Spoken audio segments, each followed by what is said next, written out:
Alors d'ailleurs, l'éducation plurilingue qui est l'élément le plus marquant dans les textes des didacticiens de l'ensemble du monde maintenant.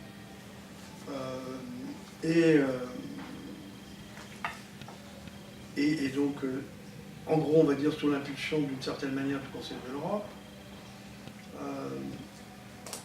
c'est donc de faire en sorte que l'école développe, accompagne le développement du répertoire linguistique de chaque enfant.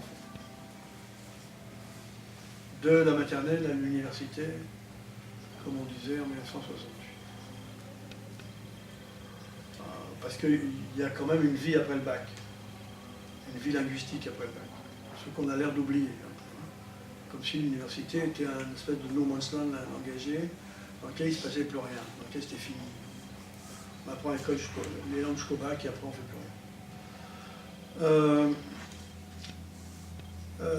Donc développer, alors accompagner le développement, développer le répertoire lui-même, faire qu'il s'agrandisse d'une certaine manière, qu'on gagne des variétés, qu'on gagne des compétences dans les variétés. Peut-être pas toutes les compétences, mais certaines. Quand on a deux fois, quand on a 3 fois 90 heures en langue seconde en France, qu'est-ce qu'on peut faire de raisonnable? Sinon, par exemple, se focaliser sur les compétences de réception. Voilà, tout simplement. Pour atteindre un niveau opérationnel, plus ou moins opérationnel, plutôt que d'aller chercher toutes les compétences, l'oral, l'écrit, la réception, la production, etc. Alors que le temps, visiblement, ne le permet pas. C'est des choses extrêmement simples. Donc, développer le répertoire, c'est-à-dire développer des variétés, mais surtout développer des compétences dans des variétés, c'est-à-dire définir un profil de compétences en langue, dans toutes les langues, pour tous les apprenants, que l'on souhaiterait voir maîtriser à la sortie du système éducatif, voire à la fin de la formation supérieure.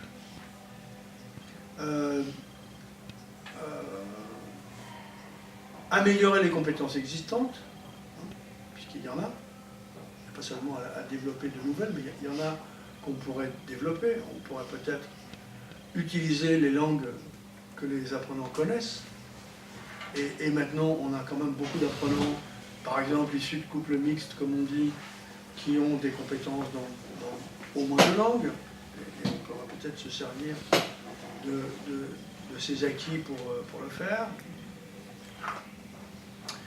Et puis légitimer les langues. Légitimer ce que je disais tout à l'heure, c'est-à-dire faire sortir les langues du bois, quoi. Faire sortir les langues cachées, faire sortir les langues tenues dans l'ombre délibérément par l'institution, par les locuteurs, par les familles, par toutes sortes de moyens, leur donner une place.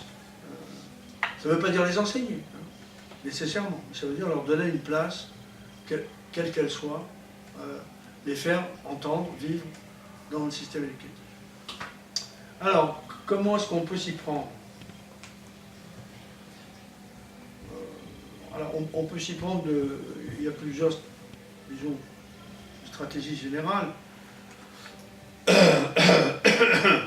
Bon, là, je dirais la première, c'est de... Bon, l'Union européenne dit la même chose, c'est de faire que les établissements soient vraiment des cellules linguistiques, qu'un établissement soit une communauté linguistique. Parce qu'il y a non seulement les langues qu'on y enseigne officiellement, qui font partie du curriculum, mais il y a les langues du contexte, il y a les langues des enfants qui s'y trouvent. Il y a donc une variété de langues qui se prêtent à une prise de conscience de la diversité des langues, là où on est, et de l'importance de la diversité des langues dans le contexte de monde mondialisé dans lequel on vit. Et que cette prise de conscience, l'école en est chargée, en tant que communauté, pas en tant que cours seulement, que formation, mais en tant que communauté, soit par des projets plurilingues, soit à travers les langues enseignées officiellement, mais aussi à travers les langues qui sont portées par les professeurs, par les parents, par les enfants, et monter des activités plurilingues de toutes sortes qui permettent de faire entendre la diversité des langues et de la reconnaître. Ça peut prendre d'autres formes plus techniques, comme l'éveil aux langues, hein, qui est plus dans la classe avec des petits travaux sur la diversité des langues, comment on dit bonjour dans 50 langues, ou comment on dit chocolat, c'est plus intéressant, dans 50 langues, pour que les enfants entendent ça, voient la différence des systèmes graphiques, etc., qui est pas un apprentissage, qui est une sensibilisation, qui est une mise en contact, une expérience de la diversité des langues dans lesquelles nous trouvons tous, à l'évidence, et y compris utiliser les langues des enfants pour faire de la grammaire française. Il y a une vidéo célèbre qui s'appelle « Comparons nos langues », qui a été publiée par le CRDP de Montpellier, dirigée par ma collègue Nathalie Auger, A-U-G-E-R. « Comparons nos langues », ça s'appelle. Et on voit un professeur des écoles qui fait un cours sur le singulier et le pluriel en français, en utilisant les remarques que font en français un petit russe, un petit chinois, un petit arabophone, et qui, voilà, il joue avec ça. Il fait le détour par d'autres langues pour montrer comment ça marche. Et on fait une place aux autres langues, et en même temps, on s'en sert pour attirer la réflexion, faire comprendre les choix particuliers que fait le français pour marquer le nom dans les mots. Alors ça, c'est, je dirais, la vie des langues dans l'établissement. Maintenant, on va peut-être entrer dans un cadre un peu plus précis, qui est celui des matières. Les langues sont des matières. Okay, c'est comme ça. Tout ce qui s'enseigne à l'école est réparti par matière. Et il y a des profs par matière. Okay. Puis nous, on a des profs qui font en principe qu'une matière. Enfin, sauf que le prof de physique-chimie, il en fait deux quand même. Parce que la physique et la chimie, c'est pas franchement la même chose, si j'ai bien compris. Et puis l'histoire et la géographie non plus. Il y a histoire et géographie. Donc il y a quand même des dérogations à la matière unitaire. Mais quand on est prof d'anglais, on est prof d'anglais. Hein. Ça, il n'y a pas de problème. Et donc les identités professionnelles sont redoutables, qui font que, je ne sais pas comment c'est maintenant, mais moi je garde quand même le souvenir, et j'ai quand même vu des expériences, enfin des contextes variés dans lesquels les profs de langue ne se parlent pas entre eux. Les profs d'anglais ne parlent pas aux profs d'allemand, qui ne parlent pas aux profs d'italien, qui ne parlent pas aux profs d'espagnol, et qui ne parlent surtout pas aux profs de français, sauf dans les conseils de classe. Bon, alors, il y a quand même un gros problème, parce que l'éducation plurilingue, c'est justement ça. C'est faire converger les enseignements langagiers, créer des transversalités. On ne pourra pas toucher aux matières, on ne se fait pas d'illusions, et c'est peut-être pas nécessaire, et c'est peut-être même dangereux, peut-être. Mais créer des transversalités dans les enseignements langagiers, de manière à faire circuler un peu de plurilinguisme. L'éducation plurilingue, c'est ça, c'est mobiliser toutes les ressources langagières qu'on a pour apprendre une nouvelle compétence ou une nouvelle langue. C'est ça, l'éducation plurilingue. C'est donc bien faire circuler les savoirs, et pas les enfermer, chacun dans un compartiment, comme si les langues étaient localisées dans des espaces spécifiques de nos neurones, ce qui apparemment n'est pas le cas. Donc, je ne suis pas très fort en neuro-machin, mais apparemment, c'est pas comme ça que ça marche. Il n'y a pas de zone du français, de zone de l'italien et de zone du sanskrit. Non, il n'y a pas. Donc, si la transversalité est importante, il faut essayer de mettre en œuvre la transversalité dans le cadre de ces matières qui séparent institutionnellement, parce que on est encore dans des systèmes éducatifs qui fonctionnent par matière et pas par projet, c'est comme ça. Ça viendra peut-être, mais ça a beaucoup changé dans d'autres pays, mais pas dans le nôtre encore. Et pas dans beaucoup d'autres pays d'Europe d'ailleurs. Et donc, créer des transversalités. Alors comment on va créer des transversalités? sans empiéter sur la souveraineté de chacun, en quelque sorte. Faire en sorte que chacun soit maître de chez lui, mais en même temps que ça communique un peu d'une langue à l'autre. Alors il y a plusieurs manières. La première, c'est évidemment de définir les objectifs avec les mêmes critères. Définir les objectifs des enseignements de langue avec les mêmes critères. Et définir les objectifs des enseignements de langue avec les mêmes critères, c'est le cadre européen commun de référence. Ça sert à ça. Le cadre définit, donne des définitions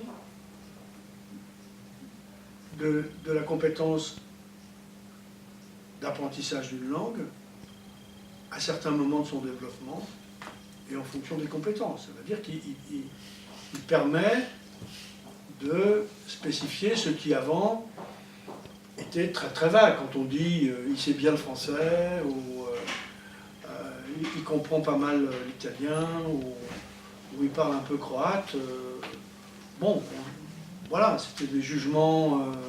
Maintenant, on a un instrument qui permet de mettre derrière ces jugements de valeur des définitions aussi explicites que possible. Aussi explicite qu'une définition peut l'être, dans la mesure où il y a toujours le langage. Hein. C'est-à-dire le langage est toujours marqué par la subjectivité. Donc un descripteur du cadre, si précis soit-il, est toujours ambigu, parce qu'il faut quand même décider d'un certain nombre de choses, même si on a un terme très précis qui le désigne. Hein. Alors, est-ce que ça, c'est déjà mis en œuvre? Oui. Oui, ça oui. Donc il y a quand même ça, oui. un début ça, oui. de quelque chose. Tout à fait. Ça, c'est le plus simple et ça, c'est mis en œuvre. Plus ou moins bien, hein, plus ou moins clairement, mais disons que ça, tous les systèmes éducatifs ont adapté ce qu'on appelle les descripteurs du cadre et les niveaux de référence du cadre. En gros, ça, c'est réglé et ça devrait, c'est un bon point. Ça ne suffit pas, mais c'est un bon début. On peut donc définir les objectifs d'apprentissage d'une langue à partir de ces descripteurs, d'accord? Et on peut même définir des objectifs à atteindre de manière assez précise. On peut dire, on souhaite que en allemand, deuxième langue, en France, les élèves arrivent à un niveau A2 de compréhension de l'oral, et il faut aller chercher dans le cadre le descripteur qui définit la définition, hein, je ne la sais pas par cœur, de la compréhension à l'oral à ce niveau numéro 2. Bon, pour chaque compétence et chaque niveau, il y a une définition. Il y en a quelquefois plusieurs, d'accord, qui essaye de cerner ce que c'est que cette compétence à ce moment-là. Mais qui s'applique à toutes les langues. Absolument. Le cadre est indépendant des langues auxquelles il s'applique. Alors évidemment, en grammaire, le cadre n'a rien à dire, parce que, bon, il dit, il faut que les gens sachent un peu de grammaire, beaucoup de grammaire, un peu plus de grammaire, toute la grammaire, mais c'est tout ce qu'il peut dire. Il ne peut pas en dire davantage. Ce qui fait que du point de vue grammatical, il y a eu des choses qui se sont faites. Mais bon, ça c'est important. Alors, les niveaux ne sont pas très bien utilisés en général, parce qu'on utilise les niveaux plutôt que les profils. On utilise les niveaux de compétences plutôt que les profils de compétences. On dit il faut tel niveau en allemand, mais on pourrait dire il faut tel profil en allemand. Il faut tel niveau en espagnol, on attend tel profil. Quel niveau de compétence en conversation, quel niveau de compétence en production de texte écrit, etc. Qu'on ait des choses différenciées pour qu'on puisse avancer. C'est ça la distinction entre niveau et profil. Exactement. Niveau, c'est homogène. J'ai le niveau A2, ça veut dire que je suis capable des mêmes prestations dans toutes les compétences.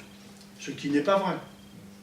Pourquoi? Parce que quand vous faites les examens, les certifications de toute nature, donc le DELF et le DALF pour le français, mais tous les certificateurs font la même chose, vous avez plusieurs épreuves. Vous avez bien une épreuve de compréhension orale, de compréhension de l'écrit, etc. Sauf qu'après, ils font la moyenne. D'accord, donc voilà, c'est les torchons, les serviettes, quoi. Alors vous pouvez, alors nous on a des apprenants chinois qui nous arrivent, enfin qui m'arrivaient puisque je n'en vois plus, Paris 3, ils ont un niveau B2, certifié conforme, authentique, c'est pas un faux parce que ça circule aussi pas mal, c'est un vrai, délivré par les vrais communs, certifié, nana. Ils ont B2 en français, ok, ils arrivent, bon, ok. Ils s'installent dans la classe et on commence à faire cours à l'ancienne. Hein. Il y a un gars qui cause, et on s'aperçoit assez vite que ces étudiants ne comprennent rien. Pourquoi? Parce qu'ils ont eu 18 en production écrite, à l'examen B2, et 2 en compréhension de l'oral. 18 et 2, ça fait 20. 20 divisé par 2, ça fait la moyenne, ils ont B2. D'accord? Et évidemment, quand ils vont voir un employeur avec un B2, il dit « Monsieur, j'ai un B2 en anglais. » Très bien, écrivez-moi un texte. C'est-à-dire que je n'ai pas l'habitude. Parce qu'en production écrite, ils n'ont nécessairement pas B2. S'ils ont A2, si tout va bien, parce qu'eux, ils sont très bons en compréhension de l'oral, et quand on ne délivre pas les compétences par profil, voilà ce qui se passe. Donc les certifications fondées sur le cas sont à manipuler avec beaucoup de précautions. En plus, chez nous, on délivre l'idonéité, comme on ne dit pas, on dit que c'est idoine à la moyenne. Mais est-ce qu'une compétence est acquise quand elle se manifeste une fois sur 2? Moi, je trouve que c'est un peu léger quand même. Je sais conduire un jour sur 2, quoi. Il y a des jours avec et des jours sans. Les jours pairs, je conduis bien, les jours impair, je conduis mal. Mais j'ai mon permis de conduire. D'accord? Donc, pour qu'une compétence soit attestée, il faut qu'elle se manifeste de manière régulière. Régulière. Que l'absence de compétence soit un phénomène rare. Alors, nos collègues du Cervantes délivrent les diplômes du Cervantes à 75% du résultat, et pas à 50%. Déjà, dans 3/4 des cas, on considère que, bon, il faudrait les délivrer à 100%. Pour être sûr qu'une compétence est acquise.